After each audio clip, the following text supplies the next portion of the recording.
دنیا کے اندر جتنے بھی شعبہ جات ہیں اور ان شعبہ جات سے جتنے بھی لوگ وابستہ ہیں، ان لوگوں کی کچھ نہ کچھ نشانیاں ہوتی ہیں۔ ہر محکمے کی اپنی ایک مخصوص گفتگو اور زبان ہوتی ہے۔ مختلف اداروں میں بولے جانے والے الفاظ مختلف ہوتے ہیں۔ انسان بعض اوقات اپنے کام سے، بعض اوقات اپنی زبان سے، بعض اوقات اپنے لب و لہجے سے پہچانا جاتا ہے کہ یہ کس شعبے کا آدمی ہے۔ آپ کسی شخص کو پگڑی داڑھی کے اندر دیکھتے ہیں تو اگرچہ اس نے فقط سنت شریعت سمجھ کر ہی اسے رکھا ہوا ہوتا ہے، لیکن اسے دیکھ کے بعض لوگ کہہ دیتے ہیں حافظ صاحب تشریف لائیے، قاری صاحب یہاں بیٹھیے، حضرت یہاں آ جائیے، کیونکہ عرف عام کے اندر یہ مزاج ہوتا ہے کہ داڑھی شریف، امامہ شریف یہ وضاقت علماء کی، قراء کی، حفاظ کی ہوتی ہے۔ اسی طریقے سے اگر کسی شخص کو آپ دیکھتے ہیں کہ اس نے ایک مخصوص لباس پہنا ہے اور ایک مخصوص آلہ گلے میں لٹکایا ہوا ہے، تو آپ اسے دیکھ کر پہچان جاتے ہیں کہ یہ شخص ڈاکٹر ہے، تو آپ اس سے ظاہر ہے اس کے شعبے کے بارے میں گفتگو کرنی شروع کر دیتے ہیں۔ کسی بھی شعبے سے تعلق رکھنے والا کوئی بھی شخص ہوتا ہے، اس کی کچھ علامات ہوتی ہیں، اس کے کچھ اوصاف ہوتے ہیں، اس کے اندر کچھ خوبیاں پائی جاتی ہیں۔ اس کے اٹھنے بیٹھنے، کام کرنے سے اور گفتگو کرنے سے اندازہ ہو جاتا ہے کہ بندہ کس شعبے کا ہے، کس مزاج کا ہے، کس طبیعت کا ہے۔ تو دنیا کے اندر اگر بہت سارے لوگ اپنے معاملات سے، گفتگو سے، آنے جانے سے پہچانے جاتے ہیں، تو بلا مثال و بلا تشبیہ سمجھانے کے لیے عرض کرتا ہوں، بندہ مومن کے اندر بھی کچھ خوبیاں ہوتی ہیں۔ جس طرح ڈاکٹری کی ڈگری لینے کے وجہ سے وہ ایک انسان تھا، عام آدمی تھا، لیکن ڈاکٹر بننے کے بعد اس کے اندر کچھ اضافی خوبیاں آئیں گی تو اسے ڈاکٹر مانا جانا پہچانا جائے گا۔ عالم بننے کے بعد یا کسی بھی شعبے کا کوئی بھی ماہر بننے کے بعد اس کے اندر کچھ مخصوص خوبیاں آتی ہیں تو پھر اسے اس نام سے پکارا جاتا ہے۔ یاد رکھیے گا میرے عزیز، عام بندہ، عام انسان جب مسلمان ہو جاتا ہے، جب مومن ہو جاتا ہے، کلمہ پڑھ لیتا ہے، اللہ رسول پر صدق کے دل سے ایمان لاتا ہے، اس کے اندر کچھ علامات پیدا ہوتی ہیں، اس کے اندر کچھ خوبیاں آتی ہیں، اس کا اٹھنا بیٹھنا، بات کرنا وہ بدل جاتا ہے۔ وہ جب کسی اچھی چیز کو دیکھتا ہے تو ماشاءاللہ کہتا ہے، سبحان اللہ کہتا ہے۔ وہ کسی چیز پر شکر ادا کرتا ہے تو الحمدللہ کہتا ہے۔ وہ جب بات چیت کرتا ہے تو اس کے لفظوں، جملوں، بات کرنے کے انداز سے محسوس کیا جا سکتا ہے کہ بندہ مسلمان ہے، مومن ہے۔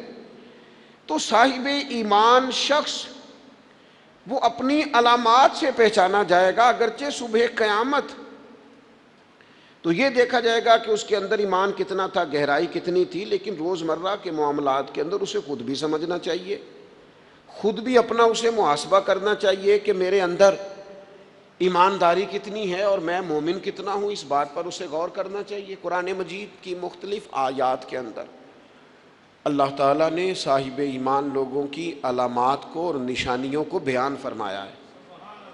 آپ سورہ بقرہ پڑھیں گے تو ھدی للمتقین الذین یؤمنون بالغیب ویقیمون الصلاۃ ومما رزقناہم ینفقون، یہ علامات صاحب ایمان کی بیان کی۔ سورہ مومنون کے آغاز میں اللہ تعالیٰ نے صاحب ایمان لوگوں کی علامات کو بیان کیا، مختلف جگہوں پر مختلف انداز میں۔ قرآن حکیم کے اندر صاحب ایمان لوگوں کے تذکروں کو اللہ کریم نے بیان فرمایا۔ میں نے سورہ انفال کا ایک مقام آپ کے سامنے تلاوت کیا ہے۔ ان آیات کے اندر اتر کر، ان کی گہرائی میں غور کر کے، اور ان آیات کے اندر اللہ تبارک و تعالیٰ نے جو انداز کریمانہ اپنے کلام میں اختیار فرمایا ہے، اور جس خوبصورت پیرائے میں اور جس خوبصورت ترتیب میں اور جس حسن معنوی کے ساتھ قرآن مجید نے بندہ مومن کی شانوں کو بیان فرمایا ہے، اس پہ ذرا اتر کر دیکھیں، اس کا ذرا کیف لے کر دیکھیں۔ فرمایا انما المؤمنون الذین اذا ذکر اللہ وجلت قلوبہم، فرمایا بے شک ایمان والے تو وہ لوگ ہیں جب اللہ کا ذکر کیا جاتا ہے تو ان کے دل ڈر جاتے ہیں. وجلت قلوبہم، اللہ تعالیٰ کے جلال کے ساتھ ان کے دل ڈرتے ہیں، ہیبت زدہ ہو جاتے صرف اللہ کا ذکر کر دینے سے ہی. اور قرآن مجید کا حسن دیکھیں، یہ نہیں فرمایا بندے ڈر جاتے ہیں، وجلت قلوبہم، ان کے دل ڈر جاتے ہیں، ان کے دلوں پر ہیبت طاری ہو جاتی، ڈر جاتے ہیں. وَإِذَا تُلِيَتْ عَلَيْهِمْ آيَاتُهُ زَادَتْهُمْ ایمانا، اور فرمایا جب اللہ کی آیتیں ان پر تلاوت کی جاتی ہیں تو ان کا ایمان ترقی پا جاتا ہے. اللہ کا ذکر ہو تو دل ڈر جاتے ہیں، قرآن مجید پڑھا جائے تو ایمان ترقی پذیر ہو جاتا ہے، مضبوط ہو جاتا ہے، اس کے اندر اللہ تبارک و تعالیٰ کیف میں اضافہ کر دیتا ہے. یہ صاحب ایمان آدمی کی شان ہے. اور فرمایا یہ لوگ کون ہیں؟ وَعَلَىٰ رَبِّهِمْ يَتَوَكَّلُونَ، یہ وہ لوگ ہیں جو بھروسہ اپنے رب پر کرتے ہیں، ساری امیدیں ساری آرزویں اپنے مالک سے وابستہ کرتے ہیں، ان کا سارے کا سارا اعتماد اپنے مالک کریم پر ہوتا ہے. یہ مومنوں کی شان ہے. اور پھر ارشاد فرمائے الذین یقیمون الصلاۃ ومما رزقناہم ینفقون، یہ وہ لوگ ہیں جو نماز قائم کرتے ہیں اور جو کچھ ہم نے انہیں دیا ہے اس میں سے اللہ کی راہ میں خرچ کرتے ہیں. ایک تو ان کے دل ڈر جاتے ہیں اللہ کے ذکر سے، دوسرا یہ کہ جب قرآن مجید کی آیات تلاوت کی جاتی ہیں تو ایمان ترقی پاتا ہے، تیسرا یہ کہ یہ لوگ اپنے رب پر بھروسہ کرتے ہیں، چوتھا یہ کہ نماز کو قائم کرتے ہیں. الذین یقیمون الصلاۃ، نماز قائم کرتے ہیں اپنے ظاہری اور باطنی تمام آداب کے ساتھ، نماز پابندی سے ادا کرتے ہیں. وَمِمَّا رَزَقْنَاهُمْ يُنْفِقُونَ، اور جو ہم نے ان کو دیا ہے اس میں سے خرچ کرتے ہیں ہماری راہ میں. اللہ کریم نے فرمایا یہ جو 5 علامتیں ہیں، 5، اللہ تعالیٰ کا ذکر ہو تو دل ڈر جائے، وَإِذَا تُلِيَتْ عَلَيْهِمْ آيَاتُهُ زَادَتْهُمْ ایمانا، قرآن پڑھا جائے تو ان کا ایمان ترقی پا جائے، وَعَلَىٰ رَبِّهِمْ يَتَوَكَّلُونَ، اپنے رب پر بھروسہ کریں. الَّذِينَ يُقِيمُونَ الصَّلَاةَ، وہ لوگ جو نماز قائم کرنے والے ہوں، وَمِمَّا رَزَقْنَاهُمْ يُنْفِقُونَ، اور جو ہم نے انہیں دیا ہے اس میں سے ہماری راہ میں خرچ کرنے والے ہوں. فرمایا جن لوگوں کے اندر یہ 5 علامتیں پائی جائیں گی، اولئک ھم المؤمنون حقا، فرمایا یہ سچے مومن ہیں. کرتے پھریں اپنے حساب سے لوگ تشریح نکالتے پھریں کہ میرے سے اچھا مسلمان کون ہوگا، لیکن رب کو قرآن کہتا ہے اپنا محاسبہ کر کے دیکھ لو، اس کا ذکر ہو تو دل ڈرتا ہے. اپنا محاسبہ کر کے دیکھ لو، قرآن کی آیتیں پڑھی جائیں تو ایمان میں ترقی ہوتی ہے. اپنے آپ سے پوچھ لو رب پر بھروسہ کتنا ہے، اپنے آپ سے سوال کرو نماز قائم کرنے میں تمہارا معیار کیا ہے. یہ دیکھو کہ تم اللہ کے راہ میں خرچ کرنے کے معاملے میں کتنے سخی واقع ہوئے ہو. اگر یہ 5 باتیں پائی جاتی ہیں تو اولئک ھم المؤمنون حقا، میرا رب فرماتا ہے یہ وہ سچے مومن ہیں جنہیں رب سچا مومن فرماتا ہے. یہ اللہ کا فیصلہ ہے کہ اولئک ھم المؤمنون حقا، یہ سچے مومن ہیں، یہ سچے مومن ہیں، یہ سچے مومن ہیں. اللہ کہتا ہے یہ ہیں جو میں تمہیں بتا رہا ہوں، یہ ہیں میرے بندے، یہ سچے مومن. یا اللہ تو انہیں کیا دے گا، کیا عطا کرے گا جب تو کہہ رہا ہے کہ اولئک ھم المؤمنون حقا، یہ سچے. یہ قرآن مجید کا مزہ تو لو یار کتنا زیادہ ہے. یہ سچے مومن ہیں، یا اللہ تو کیا دے گا انہیں. فرمایا لہم درجات عند ربہم، ان کے درجے ان کے رب کے پاس ہیں. اس کا ایک معنی مفسرین نے یہ کیا ہے، یہ جو کہا نا لہم درجات عند ربہم، ان کے درجے ان کے رب کے پاس ہیں. مالک فرماتا ہے اس کا ایک معنی مفسرین نے یہ کیا، یہ تو تمہیں قیامت میں پتا چلے گا کہ رب انہیں کیا کیا عطا فرمایا.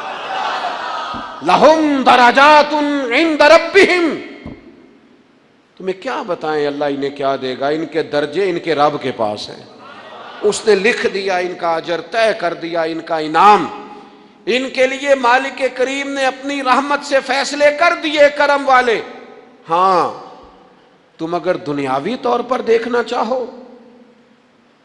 تم اگر سمجھنا چاہو تو فرمایا وَمَغْفِرَةٌ وَرِزْقٌ کریم، ان کے درجے ہیں ان کے رب کے پاس، اور ان کے لیے بخشش ہے۔ جو خطائیں ہو گئیں بھول کے وہ اللہ معاف کر دے گا، ان کے لیے بخشش ہے۔ اور یہ مت سمجھنا کہ صرف آخرت میں ہی نتیجہ ملے گا، یہ مت سمجھنا صرف بخشش ہی ملے گی، یہ مت سمجھنا کہ صرف اخروی زندگی ہی بہتر ہوگی۔ وَرِزْقٌ کریم، فرمایا ان کے لیے عزت والی روزی ہے۔ اوئے ہوئے ہوئے، اللہ کرے آپ سمجھیں قرآن مجید کا مزہ۔ وَرِزْقٌ کریم، انہیں میں باعزت رزق عطا کروں گا، روزی بھی ملے گی پر کہیں رسوا نہیں ہونا پڑے گا، روزی ملے گی پر ذلت والی نہیں۔ وَرِزْقٌ کریم، کبھی پلٹ کے دیکھو نا رب کے بندوں کی شان، اللہ انہیں رزق عطا فرماتا ہے تو عزت والا عطا فرماتا ہے۔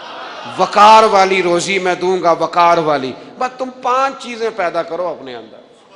ایک تو یہ دیکھو جب رب کی یاد ہوتی ہے تو دل ڈرتا ہے کہ نہیں، قرآن پڑھا جاتا ہے تو ایمان مضبوط ہوتا ہے کہ نہیں، تمہارا رب پر بھروسہ کتنا ہے، اعتماد خالق کتنا ہے، یہ اپنے اندر پیدا کرو۔ اور فرمایا نماز قائم کرو، اللہ کے راستے میں خرچ کرو۔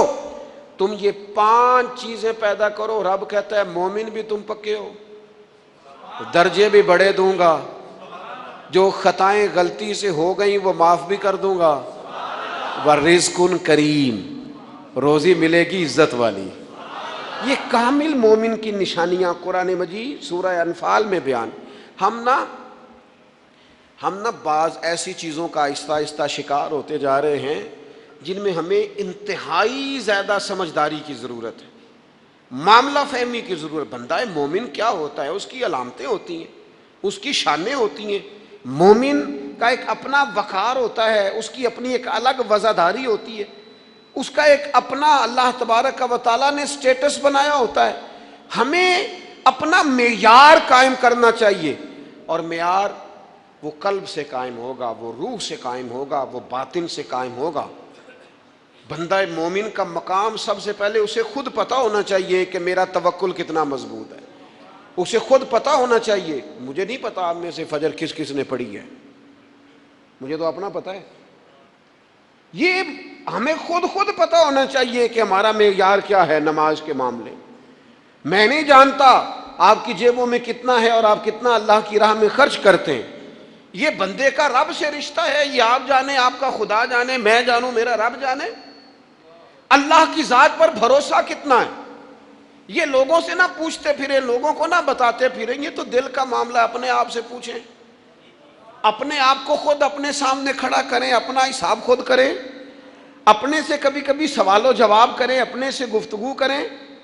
پر کیا کریں، ہم ساری زندگی اپنا دنیاوی معیار ہی ٹھیک کرتے رہے، اپنے پیسوں کا حساب ہی لگاتے رہے، گھر مکان گاڑی سٹیٹس آنا جانا سلام دعا کتنی ہے، یہ ساری چیزیں جن لوگوں کی مضبوط ہیں نیند ان کی کچی ہے۔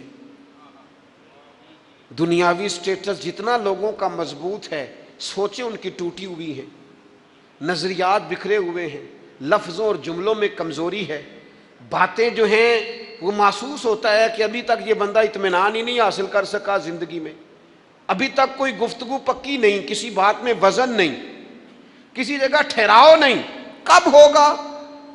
رب کہتا ہے پہلے اپنے دل سے پوچھ، یہ ادھر ادھر کی باتوں سے تو ڈرتا ہے، یہ رب سے کتنا ڈرتا ہے۔ پتہ ہے نبی پاک علیہ السلام کے صحابہ کا سٹیٹس کیا تھا، معیار کیا تھا رب سے ڈرنے کا؟ 2 چیزیں ایمان کو مضبوط کرتی ہیں، ایک رب سے ڈرنا، ایک اس کی رحمت کی امید رکھنا۔ اللہ تعالیٰ کی رحمت کی امید بھی رج کے رکھنی ہے، اور اس سے ڈرنا ہے تو پھر بھی ذرا صحیح کر کے ڈرنا ہے، کچا پکا نہیں ڈرنا۔ ڈرنے کی کہانی نہیں بنانی کہ ہو جی اللہ سے ڈر لگتا ہے، وہ ڈرنا ہے۔ اس ڈرنے سے مطلب ہو کہ اعمال سنوریں، اخلاق کردار کے معاملے میں انسان مضبوط ہو جائے، دیانتدار ہو جائے، سچائی والا ہو جائے، صبر و تحمل والا ہو جائے، امید بھی رج کے رکھنی ہے، ڈرنا بھی رج کے ہے۔ ایک بات ہے سیدنا عمر کی، شیر کی باتیں شیروں جیسی، حضرت فاروق اعظم کی ایک بات اس مضمون پر بڑی طاقتور ہے۔ حضرت عمر فرمایا کرتے تھے مجھے اپنے رب کی رحمت سے امید اتنی ہے کہ نبیوں رسولوں پیغمبروں کے بعد اگر یہ اعلان ہوا نا کہ ساری دنیا کے لیے فیصلہ اور ہے، ایک بندہ صرف جنت میں جائے گا، تو حضرت عمر کہتے ہیں مجھے پکا یقین ہے رب بڑا مہربان ہے، عمر کو جنت دے گا، یہ میری امید ہے اپنے مالک سے، وہ بڑا کریم ہے، مجھے پتا ہے میرے اوپر بڑی رحمت کرتا ہے، مجھ سے میرا مالک بڑا پیار کرتا ہے، اس نے کہنا چل تو کمزور ہے سب سے تو جنت میں جانا۔ فرمایا جو بغیر حساب کے کہ جنت میں جائے گا، لگتا ہے میرے اوپر کرم کرے گا میں جاؤں گا، لیکن حضرت عمر کہتے ہیں مجھے ڈر اتنا لگتا ہے، اس لیے کہ جتنا کریم ہے نا اتنا بے نیاز بھی ہے، تے بے پرواہ نال یاری لا کے پیندے نے دکھ سہنے۔ کہتے ہیں اس کی بے پرواہی سے اتنا ڈرتا ہوں کہ اگر قیامت میں اعلان ہوا نا سب جنت میں چلے گئے، ایک رکے اس کا حساب سخت ہے، اس سے باز پرس کرنی ہے، استفسار کرنا ہے، ایک رکے، تو حضرت عمر کہتے ہیں مجھے ڈر لگتا ہے کہ وہ بندہ میں ہی ہوں گا جسے روک لیا جائے گا کہ تو ٹھہر پہلے تیرا حساب لمبا ہے۔ امید بھی رج کے اور خوف بھی رج کے۔ کچھ لوگ صرف خوف کا شکار ہیں، وہ بھی ٹھیک نہیں، کچھ نری امید ہی امید کی بات کرتے ہیں، ڈرتے نہیں۔ الایمان بین الخوف والرجاء، ایمان خوف اور امید کی درمیانی کیفیت کا نام۔ اپنے آپ کو دیکھیں، اپنے اوپر غور کریں، اپنے دل کا معیار چیک کریں۔ بندہ مومن کی کچھ علامتیں ہوتی ہیں، اس کی کچھ شانیں ہوتی ہیں، ان شانوں پر غور کریں۔ ہم نا جب تک اپنے باطن کو مضبوط نہیں کر لیتے، جب تک ہم روحانیت کی مضبوطی اپنے اندر پیدا نہیں کر لیتے، اور جب تک ہم روحانی طور پر طاقتور نہیں ہو جاتے، آپ لاکھوں روپے کا جوڑا پہن لیں اور آپ کا قد بڑا اونچا ہو اور آپ کا چہرہ بڑا روشن ہو، لیکن اندر اگر نور نہیں ہے نا میرے دوست، تو لوگ تو ہو سکتا ہے آپ کی فوٹو بڑے شوق سے کھینچیں کہ بڑا قد کاٹ ہے، لیکن آپ بے قرار ہیں۔ آپ کو پتہ ہے کہ اس مہنگے لباس کے اندر میرا دم گھٹ رہا ہے، آپ کو محسوس ہوتا ہے کہ اس کشادہ مکان کے اندر بھی مجھے بے قراری محسوس ہوتی، آپ اپنے اندر ایک عجیب سی تکلیف محسوس کرتے ہیں، لیکن اگر آپ کا باطن مضبوط ہو جائے، اللہ پہ بھروسہ ہو جائے، زندگی اس کی بارگاہ میں جھکنے والی ہو جائے، رسول پاک کے دروازے کی گدا بن کے بندہ جینا شروع کر دے، آپ یقین کریں سادے کپڑوں کے اندر بھی کئی دفعہ بندہ محسوس کرتا ہے یار میرا لباس تھوڑا سا سستا ہے، پر اللہ تعالیٰ نے جو مجھے ایمان عطا کیا ہے وہ سب سے زیادہ مہنگی چیز ہے، وہ سب سے زیادہ طاقتور چیز ہے۔ اپنے باطن میں خاص خصوصیات پیدا کریں، اپنے آپ کو ٹائم دیں، اپنی قلبی کیفیات پر زیادہ توجہ کریں۔ زیادہ مجھے فوٹو شوٹو کھینچنے کا زیادہ تجربہ نہیں ہے، مصروفیات زیادہ رہیں تو میں اس طرف نہیں آ سکا۔ تو ایک بچے نے مجھے، ایک دوست نے ایک دن بتایا کہ وہ تصویر کھینچنے کے بعد پھر اس پر کچھ کام ہوتا ہے تو فوٹو اور زیادہ سونی لگنے لگ جاتی ہے۔ اس نے بات کر دی، میں نے سن لی، وہ بات کر کے گزر گیا۔ تھوڑی دیر کے بعد مجھے کہنے لگا پریشانی ہے؟ میں نے کہا نہیں۔ کہنے لگا میں نے ایک سادی سی بات کی تھی، پتہ نہیں کوئی آپ تو کہیں کھو گئے، اس کے بعد میں نے دو چار باتیں کی ہیں پر آپ نے ہاں نہ ہی نہیں کی، توجہ نہیں کی۔ میں نے اسے کہا، میں نے کہا پتر تو آکھیا ہے فوٹو تے تھوڑی محنت ہو جائے تو سونی لگن لگ جاندی، تو میں سوچن لگ پیا جے بندہ تھوڑی جی محنت دل تے بھی کر لے، تھوڑی جی محنت نہ دل تے کریے تے جے کدے وہ سونا ہو جائے نا، پاک ہوویں تے پاک ہی ملدا ہی، تے بنا پاکوں پاک نہیں ملدا۔ سارے جسم دے تون دے نالوں اکو تولا ہے ٹکڑا دل دا۔ اگر تھوڑی سی محنت روح پہ ہو جائے، تھوڑی سی اندر تھوڑی توجہ کرے، وہ اگر تھوڑا چمکدار ہو جائے نا، کچھ غلاظتیں، کچھ نفرتیں، کچھ قدورتیں، کچھ عداوتیں، کچھ تکبر، کچھ حسد، کچھ بددیانتیاں، کچھ یہ چیزیں تھوڑی نکل جائیں، آپ یقین کریں بڑا چمکدار ہو جائے دل، بڑا سونا ہو جائے، بڑا حسین ہو جائے، یہ باطن ٹھیک ہو جائے نا تو اللہ کی ساری مخلوق حسین لگنے لگ جاتی ہے۔ بندے کو نا کچھ عجیب سی کیفیات سے اللہ مالا مال کرتا ہے، اسے کوئی اللہ تعالیٰ ایسا انشراح صدر دیتا ہے، دل کو ایسا ٹھنڈا کرتا ہے، سکون نصیب ہو جاتا ہے۔ نبی اکرم نور مجسم شفیع معظم صلی اللہ تعالیٰ علیہ وآلہ وسلم سے پوچھا گیا، یا رسول اللہ ایمان کیا ہے؟ ایک کیفیت کا نام ہے نا، ایمان کی صورت تو نہیں ہوتی، ایمان کا روپ تو نہیں ہوتا، وہ مجسم شکل میں تو نہیں ہوتا، ایک باطنی کیفیت ہے نا۔ یا رسول اللہ صلی اللہ تعالیٰ علیہ وسلم آپ سب سے اعلیٰ، اس کا معیار آپ ہی جانتے، کریم بتا دیجئے، ایک بندہ نوازی فرمائیے ایمان کیا ہے؟ تو نبی اکرم صلی اللہ تعالیٰ علیہ وسلم نے فرمایا، جب تمہاری نیکی تمہیں خوش کرنے لگے اور جب تمہارا گناہ تمہیں غمگین کرنے لگے تو مطلب یہ ہے کہ تم مومن ہو۔ اور اگر گناہ کر کے بھی تم غمگین نہیں ہوتے، تکبر کر کے بھی تم غمگین نہیں، حسد کر کے بھی غمگین نہیں، حرام کھا کے بھی غمگین نہیں، لوگوں کا دل توڑ کے بھی غمگین نہیں، کسی کے حق پہ قبضہ کر کے بھی تمہیں غم کوئی نہیں، بہت سارے لوگوں کو بیوقوف سمجھ کر، نادان سمجھ کر، احمق کہہ کر، جاہل کہہ کر، عزتیں اتار کر بھی تم غمگین نہیں ہوتے، تو اس کا مطلب ہے تم نے معیار ایمان کو نہیں پایا۔ حضور فرمانے لگے نیکی خوش کرے اور گناہ تجھے غمگین کرے، آپ یقین کریں اب نہیں کرتا لوگوں کو گناہ غمگین۔ لوگ کسی بندے کا دل توڑ کے، اس کی عزت اتار کے، اسے پریشان کر کے، جھڑک کے کہتے ہیں، آیا تھا بندہ سنائیا میں نے چار، وہ تو نے گناہ کر کے اب تو بتا رہا ہے، کسی کو ڈانٹ ڈپٹ کے دل توڑ کے کہانیاں سنا رہا ہے، چلاکیاں کر کے اور تیزیاں دکھا کے، یہ تو بندہ مومن کی شان نہیں ہے۔ میرے کریم نے تو فرمایا نیکی تجھے سکون دے، اور جب تو گناہ کر کے غمگین ہو تو اس کا مطلب ہے تم مومن ہو۔ تو فوراً عرض کی، یا رسول اللہ پھر بتا دے گناہ کیا ہوتا ہے؟ تو حضور فرمانے لگے جو چیز تیرے دل میں کھٹکے وہی تو گناہ ہے۔ وہ جو چبھ رہی ہے نا، مومن کے دل میں غلطی چبھتی ہے، کھٹکتی ہے، اسے پریشان کرتی ہے یہ غلطی، اگر وہ چبھتی ہے تو پھر اس کا مطلب ہے وہ گناہ ہے۔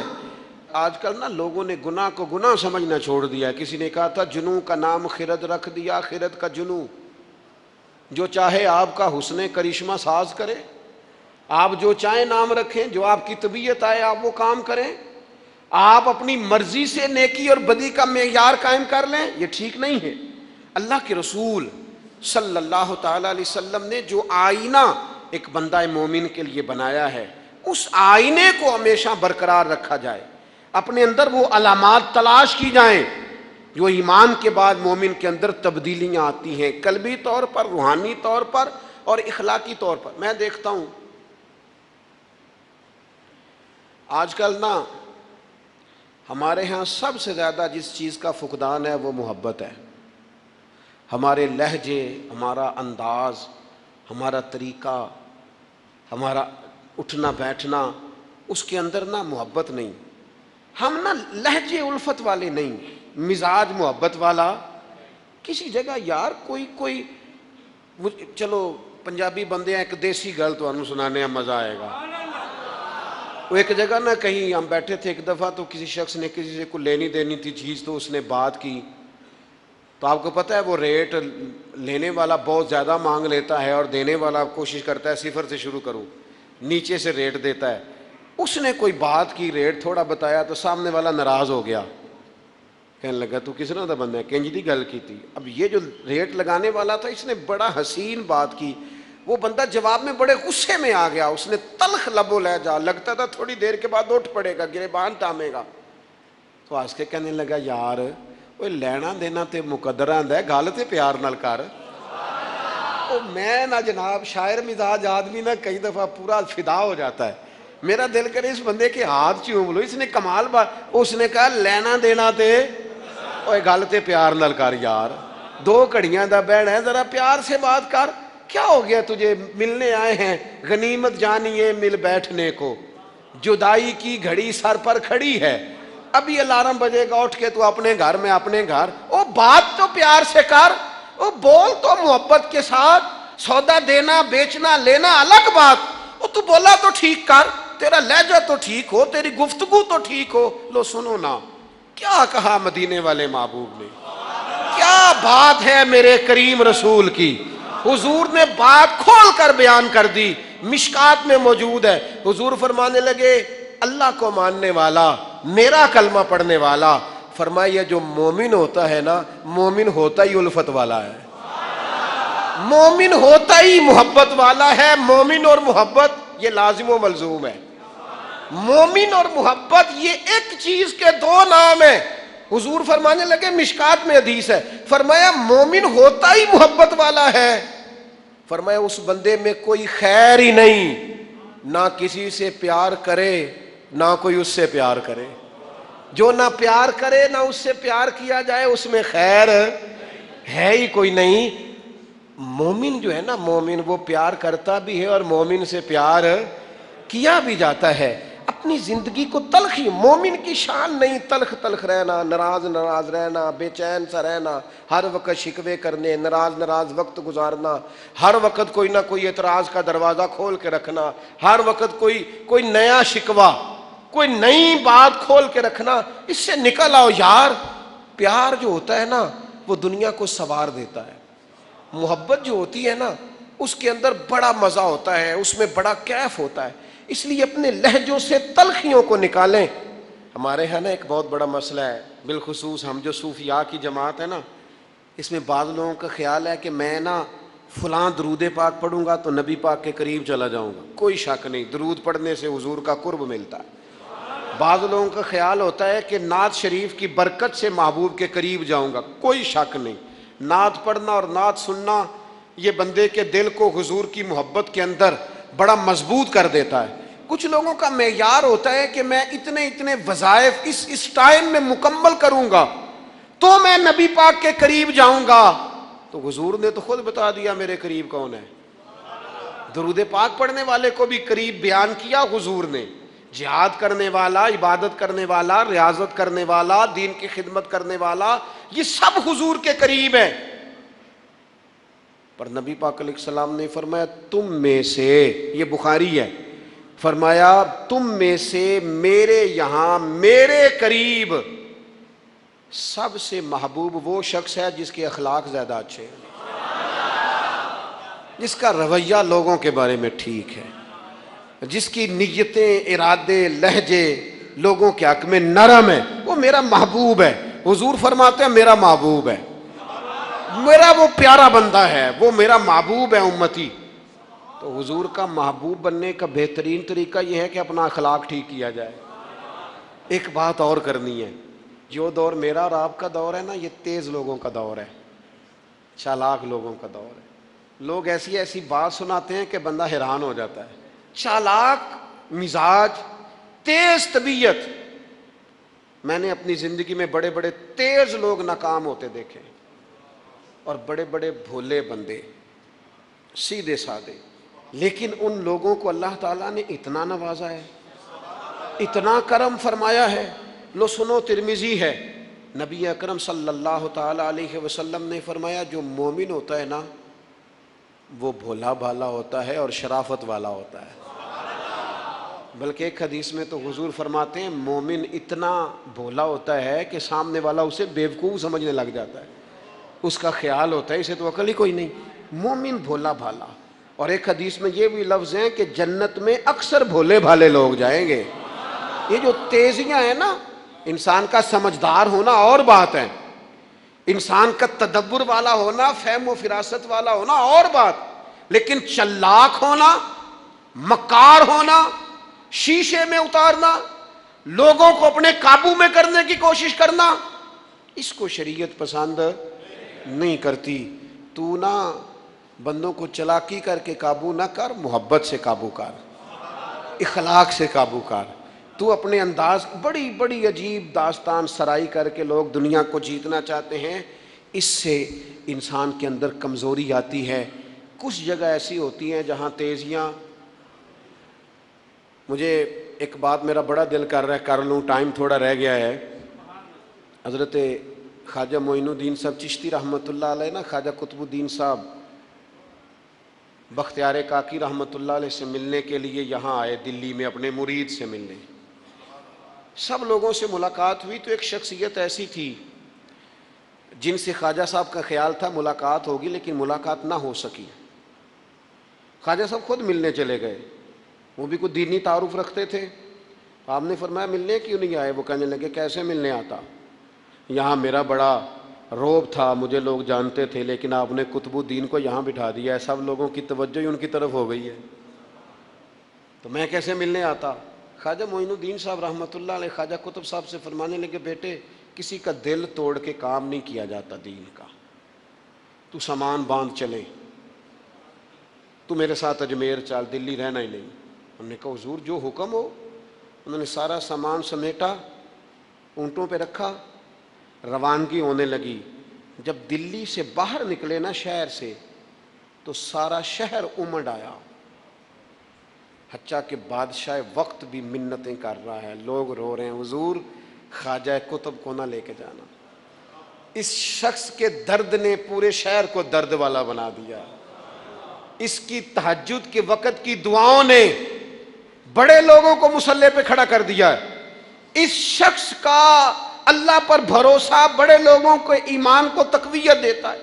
حضور مہربانی کریں نہ لے کے جائیں۔ اتنے سارے لوگ رونے لگے اور رنگ اور ہو گیا۔ تو حضرت خواجہ معین الدین صاحب فرمانے لگے پتر سامان اتارو، مصلی بچھاؤ، دلی میں رہنا ہے۔ یہ بھی ایک پیغام ہے، اسے بھی آپ نے یاد رکھنا ہے۔ تو خواجہ قطب الدین صاحب کہنے لگے حضور آپ نے فرمایا تھا کسی کا دل توڑ کے نہیں رہنا۔ فرمانے لگے اتنے سارے لوگوں کا دل ٹوٹنے سے بچاتے بچاتے کسی ایک کا ٹوٹ بھی جائے تو خیر ہے۔ اب کسی ایک کا دل بچاتے ساری دنیا کا دل توڑ دیں، اللہ کرے آپ کو اس بات کی بھی سمجھ آئے۔ ہم نا بعض اوقات کسی ایک کا دل بچاتے، ایک کا، صرف اپنا گھر بچاتے ساری دنیا توڑنے لگے ہو، صرف ایک شخص کی رضا کی خاطر ساری دنیا کو توڑ دو گے۔ ایسا نہ کرنا اپنی زندگی میں۔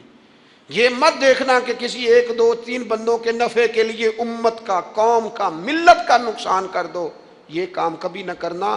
ذاتی مفادات کو ہمیشہ چھوڑ کے قومی، دینی اور ملی مفادات کو مقدم رکھنا۔ جو لوگ قومی مفادات کی بات کرتے ہیں نا، وہ لوگ دنیا کے اندر خیر بانٹا کرتے ہیں، لیکن ہم اکا دکا چند ایک لوگوں کی خوشنودی کے لیے پوری ملتوں کو تباہ کرتے ہیں، یہ کام کبھی نہ کرنا۔ اللہ ہمیں سمجھنے کی توفیق عطا فرمائے۔